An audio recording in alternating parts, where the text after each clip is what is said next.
Today I'm going to share with you how to make the most delicious red chicken tamales. Alright guys, so we're going to begin by bringing 4 quarts of water to a boil. And to that we're going to add our salt and 6 to 7 pounds of bone-in chicken breast or thigh. Along with that we're going to add 1 whole onion and 1 head of garlic. And now we're just going to wait until it comes to a second boil. Okay, so at its second boil, all of the impurities from the chicken is going to begin to form on top.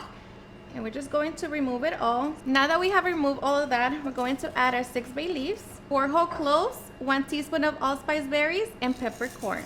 And we're just going to cover it and allow it to cook for 40 minutes over medium-low heat. Okay, and after 40 minutes, our chicken should be fully cooked. And now we're just going to remove it from the pot. Okay, and here we're also going to remove all of the spices, garlic, onion, and bay leaves. Okay, and now we're just going to reserve 9 cups of the broth.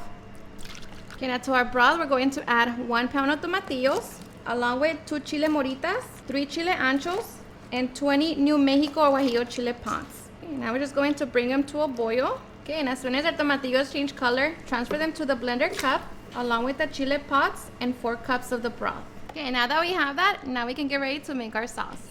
Okay, to the blender cup, we're also going to add 7 garlic cloves, 1.5 teaspoons of cumin seeds, and salt to taste. Now we're just going to be blending until smooth.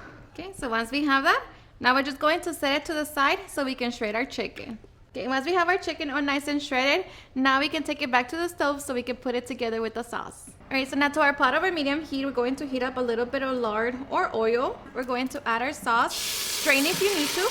So now just mix it and bring it to a simmer. Alright, so once our sauce comes to a simmer, taste it for salt and see you need to adjust it. But now we're just going to allow it to continue simmering for another 5 minutes. Okay, and after 5 minutes, our sauce should be done. So here we're going to get ready to add our chicken. Okay, so now just mix it in. So now we're just going to set it to the side and allow it to cool down. So to the bowl, we're going to add our 12 ounces of lard or shortening. And we're going to be whipping it for 5 minutes at medium-high speed. Okay, after 5 minutes, we're going to mix in our 5 teaspoons of baking powder and 2 teaspoons of salt. And once that's mixed, we can begin to add 1 cup of maseca for tamales and 1 cup of our chicken broth. And here we're going to alternate between the maseca for tamales and the broth until we have added all 6 cups of maseca and 7 cups of broth. Now we're going to turn up the speed to medium-high and allow it to mix for about 10 to 15 minutes. Grab your cup of water, drop a piece of masa, and it should float. So we're just going to allow it to rest for about 10 to 15 minutes. Grab your masa and begin to spread it. Grab the filling, place it in the center, and fold. And just begin to layer your tamales. Okay, now cover them. And we're just going to allow them to cook over medium heat for 1 hour and 30 minutes. Our tamales should be done.